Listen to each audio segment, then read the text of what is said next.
hormati Bapak Direktur PSKK Madrasah, yang sama-sama kita hormati Bapak Kasubdit Kurikulum dan Evaluasi PSKK Madrasah, Bapak Dr. Haji Ahmad Hidayatullah, yang sama-sama kita hormati Bapak Kasih Kurikulum dan Evaluasi PSKK Madrasah, Bapak Dr. Haji Suwardi, yang sama-sama kita hormati Bapak Kasih Pendidikan Madrasah di daerah yang memantau acara ini, yang sama-sama kita hormati peserta Bimtek implementasi pembelajaran berdasarkan kurikulum KMA 183 dan 184 dan implementasi e-learning jenjang MI Mapel Quran dan Hadis zona Jawa dan Bali. Alhamdulillahirabbil alamin, kita bersama-sama di tempat ini untuk mengikuti materi yang akan disampaikan oleh Bapak moderator kita. Waktu dan dengan judul Strategi Melahirkan Keunggulan Madrasah pada KMA 184 dan 183 tahun 2019. Kepada Bapak narasumber, waktu dan tempat, kami persilakan Bapak. Ya. Terima kasih Bapak Moderator, Bapak Ibu hadirin peserta Bimtek mata pelajaran Quran Hadis untuk MI yang insya Allah dirahmati oleh Allah, yang saya hormati co-host dan co-host serta Bapak Kasih Kurikulum MA/MAK Bapak Dr. Suwardi yang bergabung di tempat ini. Singkatnya hadirin hadirat semuanya yang insya Allah dirahmati oleh Allah. Alhamdulillahirabbil alamin, wassalatu wassalamu ala asyrofil anbiya'i wal mursalin Sayyidina Muhammadin wa ala alihi wa sahbihi ajma'in, amma ba'd. Bapak-bapak, ibu-ibu, alhamdulillah pada pagi hari ini menjelang siang kita bisa berkumpul kembali. Saya bisa bertemu dengan ibu bapak semuanya dalam rangka untuk meningkatkan kompetensi kita, terutama di dalam rangka menciptakan mutu pembelajaran di madrasah, khususnya untuk mata pelajaran Quran Hadis di tingkat madrasah ibtidaiyah, dengan menerjemahkan implementasi kurikulum yang ada pada KMA 183 tahun 2019 serta melakukan pola implementasi pembelajarannya dengan mengacu pada keputusan Menteri Agama nomor 184 tahun 2019. Ibu bapak semuanya yang saya hormati, tentunya karena Bimtek untuk bapak-bapak ibu-ibu atau untuk materi saya sekarang ini pada pertemuan hari kedua untuk bapak-bapak ibu-ibu, bapak-bapak ibu-ibu sudah banyak menerima informasi dari awal sampai hari ini. Dan pada kesempatan ini, pertama saya ingin menyampaikan terima kasih terlebih dahulu kepada seluruh guru MI di wilayah Jawa dan Bali yang saya lihat antusias sekali untuk mengikuti ini, karena memang Bimtek ini difokuskan kepada kita semua. Pertama, untuk memahami KMA 183 yang pada intinya KMA 183 ini memuat konsep bagaimana mata pelajaran Quran dan Hadis di tingkat MI kita ajarkan, bagaimana pola strategi pembelajaran yang diharapkan dengan konten pembelajaran ini, dan sekaligus KMA 183 ini memuat substansi atau konten untuk pelajaran Quran Hadis tingkat MI dan mata pelajaran lainnya di PAI dan Bahasa Arab. pada KMA 183 ini kita juga dijelaskan bahwa materi pelajaran PAI dan bahasa Arab itu didistribusikan berdasarkan acuan KI dan KD, di mana KI kita mengenal ada KI 1, KI 2, KI 3 dan KI 4. KI 1 dan KI 2, terutama KI 1 untuk memuat bagaimana nilai spiritual untuk bisa kita tanamkan pada anak-anak. Yang kedua nilai sosial. Kemudian yang ketiga memuat substansi kognitifnya, serta KI 4 itu bertitik berat pada bagaimana psikomotorik anak-anak dari sisi pemahaman terhadap konsepnya dan nilai-nilainya untuk kemudian dijalankan di dalam implementasi kehidupannya, baik secara individu, sosial, baik untuk kebutuhan pembelajaran maupun nanti pasca pembelajaran. Begitu juga jabaran KD-nya kemudian didetailkan sesuai dengan materi-materi yang sudah disusun, semuanya dari MI sampai dengan MA.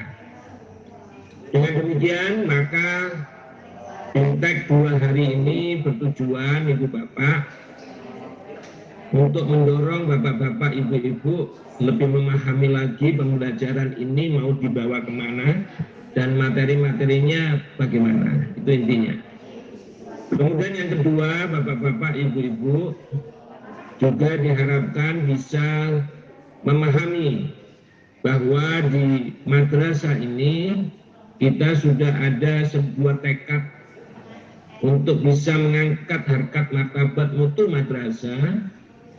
Itu tidak hanya setingkat dengan pendidikan yang ada di Indonesia secara nasional, tetapi kita juga sudah punya target bagaimana madrasah ini nanti bisa berkiprah di tingkat regional maupun di tingkat internasional. Dengan demikian maka Bapak-Bapak, Ibu-Ibu, Kementerian Agama sudah berbulat untuk mengejar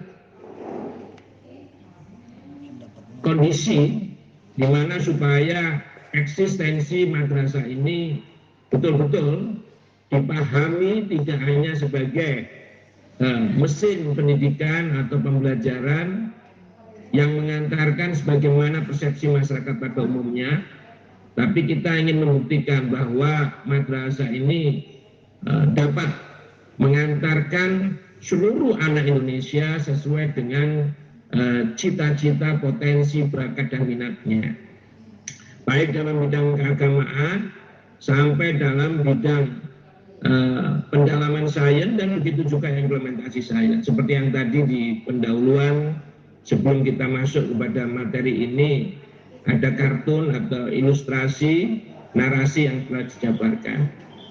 Untuk mewujudkan itu semua Bapak-bapak, Ibu-ibu, sejak tahun 2018 di Kementerian Agama kita gulirkan yang disebut dengan revolusi pembelajaran. Revolusi pembelajaran ini mengandung ajakan kepada kita semua untuk berubah di dalam pembelajaran. Tentunya berubah yang lebih baik. Perubahan pembelajaran yang lebih baik adalah implementasi pembelajaran, pola pembelajaran yang tidak hanya kita siapkan untuk anak-anak kita kebutuhan zaman sekarang, tapi juga untuk kebutuhan masa depan anak-anak. Dengan segala macam ciri khas karakter perkembangan zaman yang mungkin nanti dihadapi anak-anak. Untuk itulah maka jalan yang tepat adalah rutinitas penyelenggaraan pembelajaran yang biasanya kita ikuti. Ini pelan-pelan harus kita sadari untuk kita rubah, untuk kita antarkan proses pembelajaran ini yang ada di madrasah khususnya untuk bisa lebih bermakna. Sehingga dengan demikian maka pembelajaran di madrasah bisa up to date sesuai dengan perkembangan zaman, perkembangan tuntutan anak. Dengan demikian maka Bapak-bapak, Ibu-ibu, selama mengikuti BIMTEK ini kita ingin membuka paradigma baru, membuka mindset kita sebagai guru, yang tadinya mungkin bapak-bapak, ibu-ibu sudah terlalu lama dikungkung dengan sebuah atmosfer penyelenggaraan pendidikan yang terpaku pada tuntunan-tuntunan yang mengikat sekali. Sekarang tuntunan-tuntunan itu kita buat yang sefleksibel mungkin, yang bisa memenuhi ide, kreasi, inovasi bapak-bapak, ibu guru. Kami menyadari bapak-bapak, ibu-ibu yang terbentang dari Sabang sampai Merauke, yang letak tugasnya terkadang juga tidak di perkotaan, tetapi di atas bukit, di tepi pantai dan sebagainya. Karena memang madrasah ini berdasarkan kondisi geografisnya, hampir kebanyakan teman-teman madrasah ini ada di daerah dalam, daerah tepi pantai, di atas gunung. Kita punya madrasah hampir 95% swasta. Di angka 95% swasta itu ada sekitar 80%-nya penuh dengan perjuangan. Namun kami yakin dan percaya, justru teman-teman guru madrasah yang ada di daerah-daerah pinggiran yang penuh tantangan serba keterbatasan, itu ternyata memiliki banyak inovasi, banyak kreasi untuk bisa keluar dari keterbatasannya itu dalam rangka untuk mengangkat kualitas. Selama ini ruang untuk bisa mengembangkan inovasi Bapak Ibu, ruang untuk mengeluarkan seluruh kreasi Bapak Ibu, itu selalu dari waktu ke waktu kita keluhkan dibatasi oleh aturan-aturan. Kita tidak bisa berkiprah seperti ini karena jam pelajaran itu sudah dipatok sekian. Kita tidak bisa mengembangkan model pembelajaran ini karena kita sudah dipatok bahwa nama-nama mata pelajaran itu hanya itu dan lain sebagainya. Nah, Kementerian Agama sangat menyadari kondisi ini dan Kementerian Agama sangat menyadari bahwa mau tidak mau dari waktu ke waktu kita harus menyiapkan untuk masa depan. Oleh karena itu jalan yang pas untuk kita buka adalah membuka ruang inovasi. Inovasi, kreasi, ide-ide yang dimiliki oleh Bapak Ibu guru tadi, kita berikan ruang geraknya, kita berikan pintu keluarnya, agar semuanya bisa muncul dan kemudian akhirnya akan bisa mengantarkan anak-anak bangsa yang menjadi siswa kita untuk hidup eksis di masanya. Dan lebih dari itu juga bapak-bapak, ibu-ibu bangsa ini bisa kita antarkan kepada kondisi yang kita idealkan. Nah, dengan demikian bapak-bapak, ibu-ibu, semoga impact yang selama 2 hari ini bisa Bapak Ibu ikuti itu dan kemudian memang betul-betul bisa membawa perubahan bagi kita.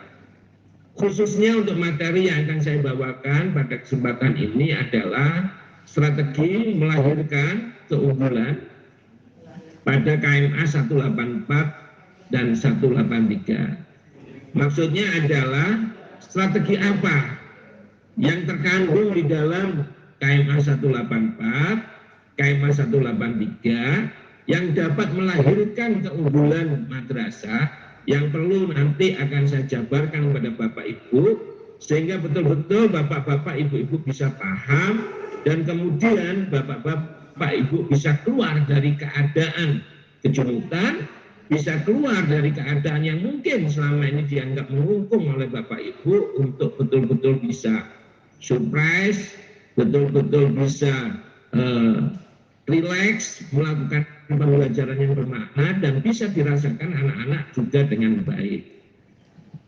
Ibu Bapak yang saya hormati, terkait itu maka mohon izin saya akan menjabarkan paparan saya pada kesempatan ini. Mohon izin beberapa waktu saya akan membuka materi saya.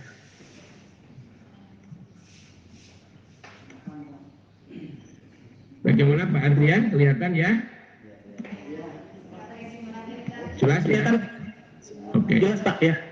Ibu Bapak yang saya hormati, strategi melahirkan keunggulan madrasah pada KMA nomor 184/183 tahun 2019. Sebelum saya masuk lebih dalam pada materi yang akan saya sampaikan, pertama saya ingin menyampaikan kepada Bapak Ibu, definisi keunggulan ini pada dasarnya adalah sangat luas. Keunggulan itu bisa dipahami secara makro oleh madrasah, bahwa yang disebut keunggulan atau unggul adalah capaian-capaian prestasi yang bisa diukir oleh madrasah, baik di tingkat daerah, di tingkat provinsi, ataupun kemudian di tingkat nasional dan internasional. Sehingga madrasah yang dianggap unggul adalah madrasah yang punya prestasi-prestasi itu. Ini penerjemahan umum yang sifatnya makro. Kalau bapak-bapak, ibu-ibu menerjemahkan ke arah sini juga boleh. Tapi pada dasarnya yang berupa keunggulan itu tidak selalu yang seperti saya sampaikan. Keunggulan itu juga bisa diterjemahkan bapak-bapak, ibu-ibu, sebuah madrasah yang menginginkan ada ciri khas di madrasahnya, memiliki ciri khas keunggulan layanan kepada siswa-siswanya, sehingga ada madrasah yang berciri khas untuk pendalaman akademik, ada madrasah yang berciri khas untuk pendalaman Quran, ada madrasah yang punya ciri khas untuk pendalaman riset dan lain sebagainya. Keunggulan ini juga bisa diterjemahkan ke sana. Namun demikian Bapak Ibu, yang lebih sempit lagi, Bapak-bapak, ibu-ibu dalam kaitan dengan mata pelajaran yang Bapak Ibu ampu masing-masing, keunggulan ini juga bisa dipahami, yaitu dalam bentuk bagaimana kita dapat melayani individu-individu siswa di madrasah itu sesuai dengan potensinya masing-masing, yang sesuai dengan mata pelajaran yang Bapak Ibu bina. Dalam arti yang sangat kecil ini, saya pikir inilah yang nanti akan menyentuh kepada bapak-bapak, ibu-ibu dalam aktivitas sebagai guru Quran hadis. Bahwa keunggulan itu tidak harus selalu prestasi dunia, prestasi nasional, prestasi provinsi. Keunggulan tidak selalu hal-hal yang terkesan harus diperjuangkan dengan mahal. Tapi keunggulan juga bisa Bapak Ibu wujudkan bagaimana kemampuan bapak-bapak, ibu-ibu untuk bisa membaca kebutuhan atau potensi siswa-siswanya. Kemudian dari pembacaan Bapak Ibu atas potensi yang dimiliki oleh siswa-siswanya, Bapak Ibu kemudian ingin memberikan servis layanan yang sesuai dengan potensi siswa kita masing-masing. Misalnya untuk mata pelajaran Quran hadis, bapak-bapak, ibu-ibu ada banyak pilihan. Apakah saya akan mengajar rutinitas saja, yang penting materi sampai ya apapun hasilnya, yang penting saya sudah menyelesaikan pekerjaan. Ini pada umumnya dimiliki oleh banyak guru, persepsi seperti ini. Namun demikian tidak menutup kemungkinan bapak-bapak, ibu-ibu ingin mata pelajaran Quran hadis ini tidak hanya dapat dinikmati anak-anak untuk sekedar menyelesaikan materi-materi yang wajib diselesaikan. Tapi bapak-bapak, ibu-ibu ingin memberikan nilai lebih di dalam pembelajaran. Misalnya untuk siswa-siswa yang kemudian Bapak Ibu pandang memiliki potensi untuk bisa dibibit menjadi hafidh-hafidhoh. Bapak-bapak, ibu-ibu kemudian mempunyai proyeksi rencana-rencana lain.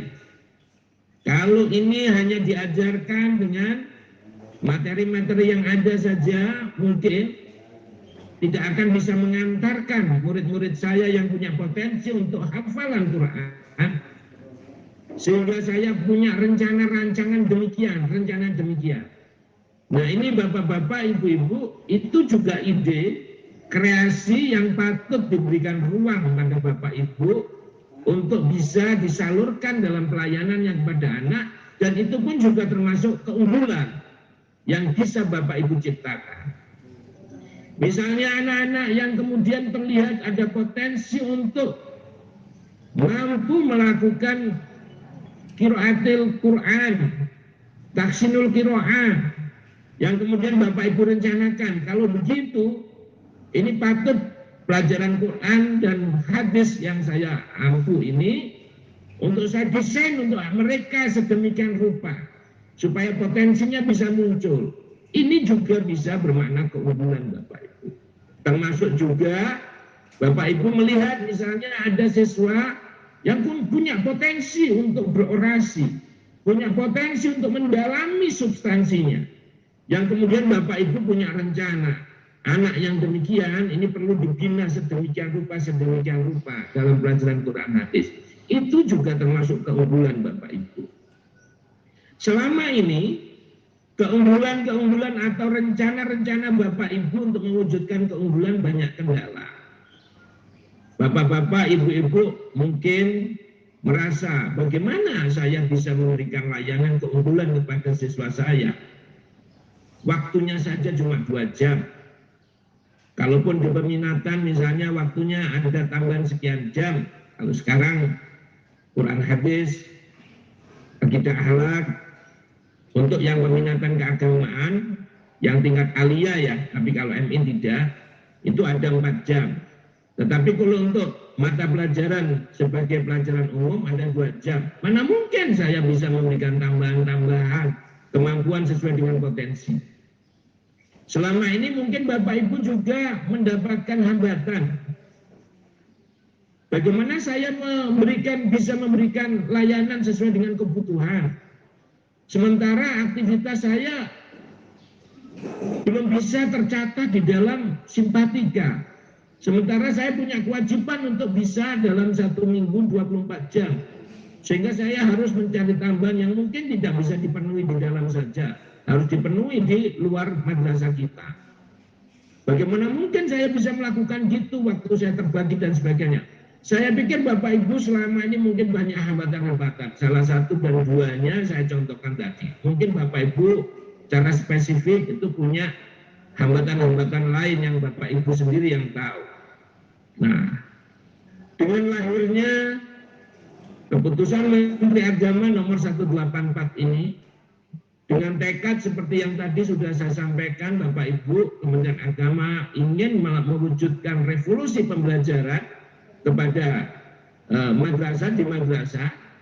Bapak-bapak, Ibu-Ibu sekarang sudah punya ruang.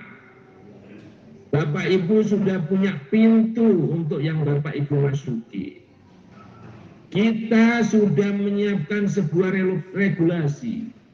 Yang biasanya regulasi itu kaku, regulasi itu menakutkan. Justru kami saat ini menyiapkan KMA 184 itu yang tujuannya adalah menyiapkan regulasi aturan Bapak Ibu untuk memberikan suatu ruang gerak agar Bapak Ibu bisa mengeksplor ide, kreasi, kemampuannya itu dalam rangka melayani anak-anak tadi sesuai dengan kebutuhan.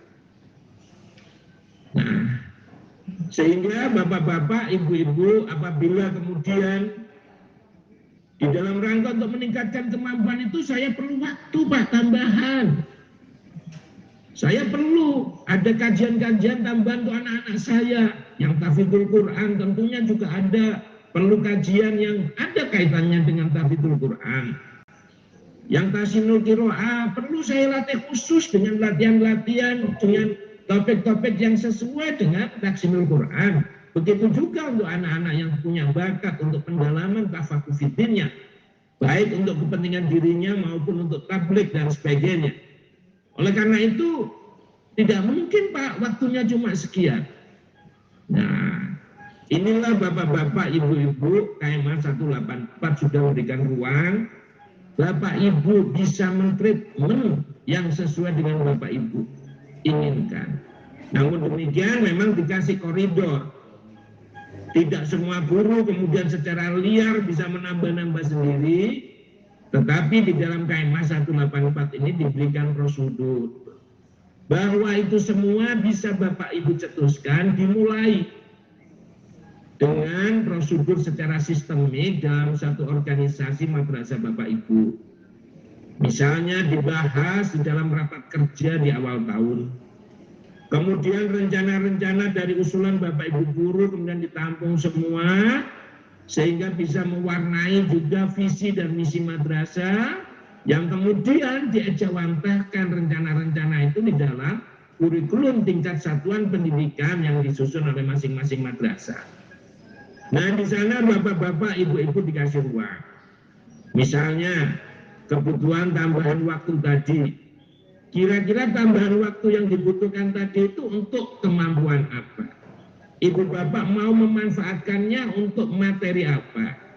Nah, materi dan tambahan waktunya tadi Bapak Ibu bisa usulkan di dalam KTSP yang Bapak Ibu susun dengan mengikuti alur prosedur yang ada di KMA 184. Yaitu Bapak-bapak, Ibu-ibu ada ruang di sana tambahan untuk muatan lokal. Muatan lokal yang tadinya diterjemahkan hanya untuk hal-hal yang sifatnya instruksi daerah. Yang disiapkan hanya 2 jam. Sekarang Bapak-bapak, Ibu-ibu diharapkan muatan lokal itu disusun berdasarkan analisis konteks dan inteks yang ada di masing-masing madrasah. Disusun oleh keluarga besar madrasah itu sendiri. Kira-kira berdasarkan visi dan misi madrasah, maka muatan lokal, kearifan lokal yang ingin dikembangkan di madrasah ini apa? Bahkan tidak hanya dikembangkan di madrasah ini. Untuk siswa-siswa yang berpotensi ini, kira-kira muatan lokal yang ingin kita porsikan untuk layanannya apa? Di sana sampai ada ruang 6 JP. Kalau Bapak Ibu 6 JP itu kemudian diterjemahkan dalam bentuk materi, Bapak Ibu bisa menetapkan 3 materi atau 3 mata pelajaran. Artinya ini satu pintu Bapak-bapak, Ibu-ibu untuk mengejawantahkan. Bapak, kalau saya tambahkan demikian 6 jam, anak-anak pulangnya kira-kira jam berapa? Tampaknya nanti overload belajarnya dan lain sebagainya. Maka Bapak-bapak, Ibu-ibu di KMA itu juga diberikan ruang. Kalau Bapak Ibu untuk menambah itu, kalau hanya sekedar ditambah akan menimbulkan masalah baik untuk waktu kesempatan belajar anak dan lain sebagainya, maka Bapak-bapak, Ibu-ibu di KMA 183 juga diberikan keluasan. Bapak-bapak, Ibu-ibu bisa melakukan relokasi waktu belajar, relokasi struktur kurikulum. Maksudnya relokasi ini adalah pemindahan jam. Yang tentunya Bapak-bapak, Ibu-ibu akan lebih baik akan mempelajari di KMA 184 itu mana yang boleh ditambah, mana yang boleh dikurang.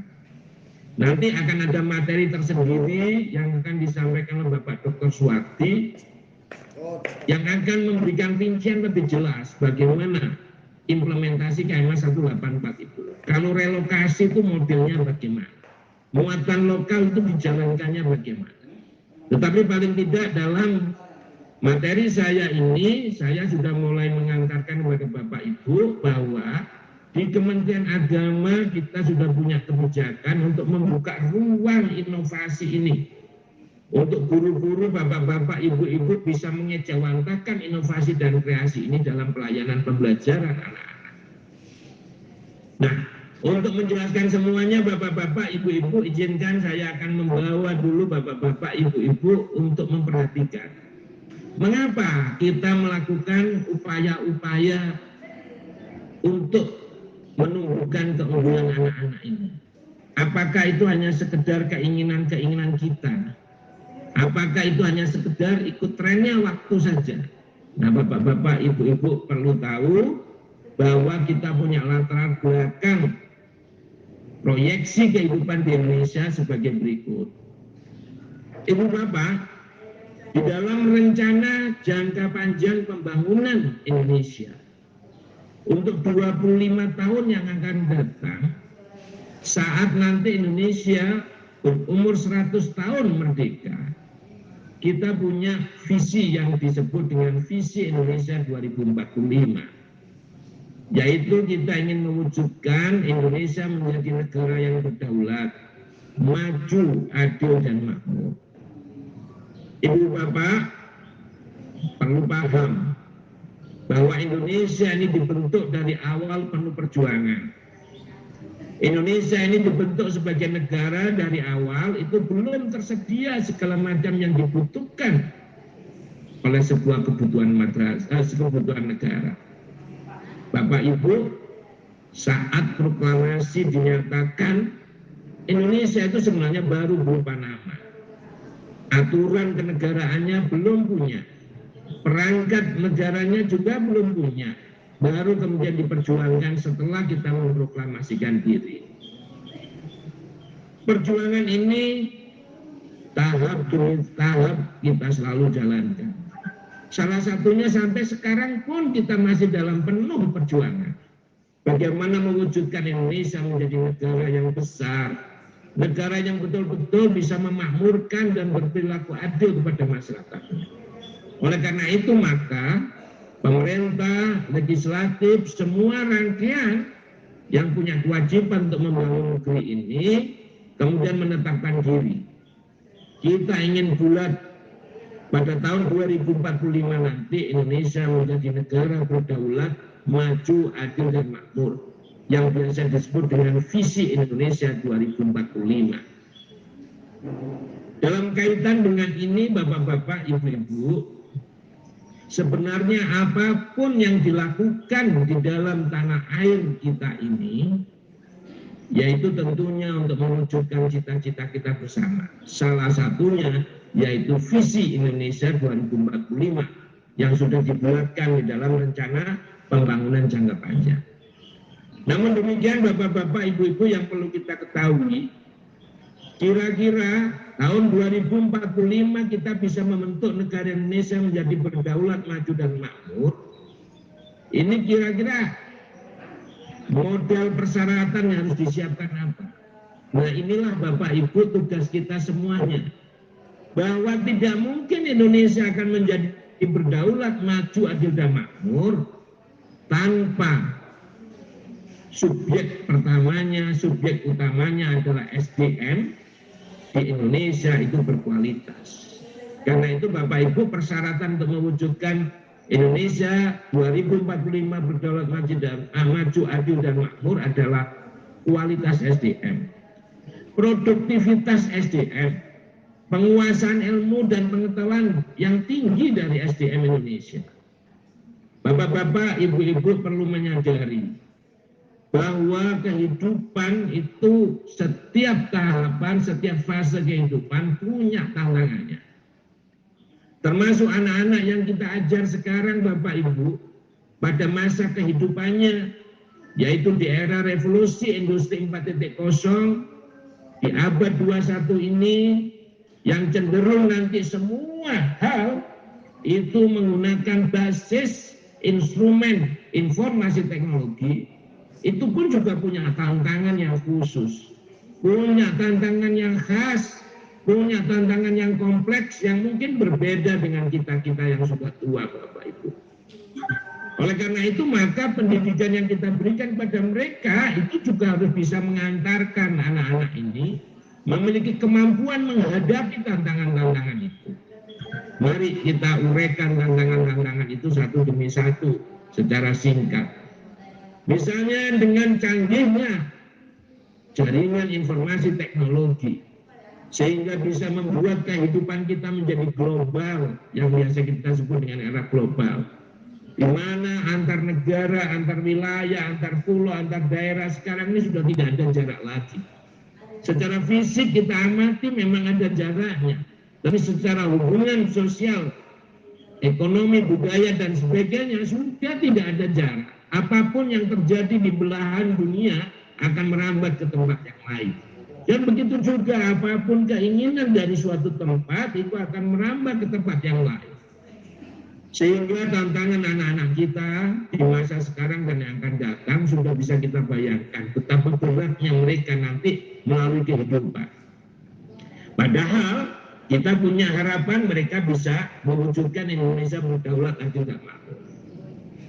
Kita lihat bagaimana pengaruh-pengaruh ideologi tersebar di dunia ini.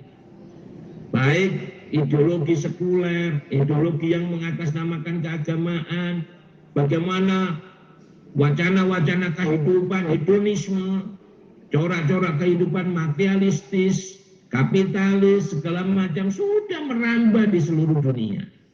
Termasuk anak-anak kita jangan dikira mulai dari gangguan yang sifatnya individual, yang kecil-kecil, referensi permainan, game dan sebagainya, itu tidak lain juga arahnya juga seperti yang ada di fenomena era global ini, mempengaruhi pola pikir anak kita. Kalau zaman kita dulu dalam kehidupan kita sudah terdidik mulai dari kecil ke sawah, ke kebun dan sebagainya. Anak-anak kita sekarang Bapak Ibu bisa amati bagaimana mereka terbawa dengan wacana-wacana yang ada saat ini. Dalam menghadapi godaan-godaan yang semacam ini, Bapak-bapak, Ibu-ibu tentunya perlu tameng pelindung yang kuat. Pelindung yang kuat itu tidak ada di tempat lain. Kecuali pelindung yang kuat itu kita tanamkan dalam diri anak-anak itu. Kalau begitu, apa instrumen pelindung yang kuat itu? Pendidikan, Bapak-bapak, Ibu-ibu. Kalau sudah kita yakini kalau itu pendidikan, tampaknya yang perlu kita pikir pendidikan yang bagaimana yang bisa membekali itu. Mungkinkah pendidikan yang hanya sekedar transfer pengetahuan itu bisa membentuk anak-anak kita tangguh menghadapi godaan ideologi sekuler, hedonisme, dan segala macam hal termasuk yang dibawanya. Bagaimana kita bisa menghadapi problem-problem sosial yang ada di masyarakat kita, kemiskinan, kejahatan, dan sebagainya. Tentunya Bapak-bapak, Ibu-ibu, pendidikan yang akan kita kemas kepada mereka harus pendidikan yang khas. Nah, disinilah Bapak-bapak, Ibu-ibu, saya yakin Bapak-bapak, Ibu-ibu pasti punya ide. Untuk menghadapi semua tantangan ini, Bapak Ibu punya ide. Pendidikan yang harus kita hasilkan yang begini, Pak. Anak-anak tidak cukup kita beri begini, kita harus tambahkan dengan hal-hal yang ideal segala macam. Saya yakin Bapak Ibu, setiap guru madrasah secara naluriah itu punya ide-ide ini. Nah, terkait dengan itulah Bapak-bapak, Ibu-ibu, ide-ide itu diberikan harus perlu diberikan ruang jalan keluar. Ide-ide itu perlu diberikan tampungan untuk Bapak Ibu salurkan yang betul-betul bisa merubah anak bangsa sesuai dengan cita-cita Bapak Ibu. Termasuk juga bagaimana Bapak Ibu-ibu untuk menjawab semuanya ini. Di Kementerian Agama kita sudah menetapkan bahwa pembelajaran di madrasah itu paling tidak harus bisa mengangkat 5 pilar ini. Yang pertama adalah bagaimana kita menegakkan pilar keagamaan di madrasah. Siswa-siswa yang kita ajarkan itu betul-betul bisa kuat dari aspek keagamaan. Mohon izin Bapak Ibu karena ada adzan, kita mendengarkan adzan sebentar Pak Adian ya, Pak moderator ya. Siapa? Ya, kita dengar azan sampai selesai. Satu tempat azan dulu. Mohon izin Bapak Ibu. Sambil saya mengambil handset.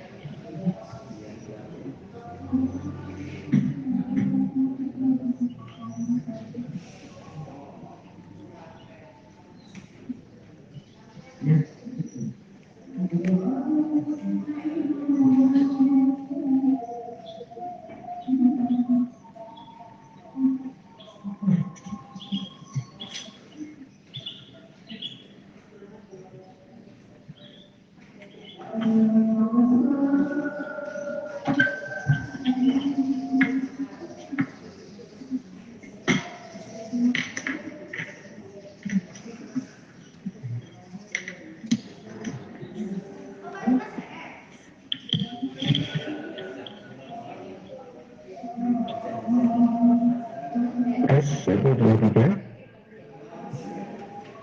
Ya Pak. Terdengar Pak ya azannya ya? Terdengar Pak? Oke, kita dengar. Silakan Bapak Ibu mencicipi apa yang bisa dicicipi di tempatnya masing-masing ya. Sambil mendengar azan.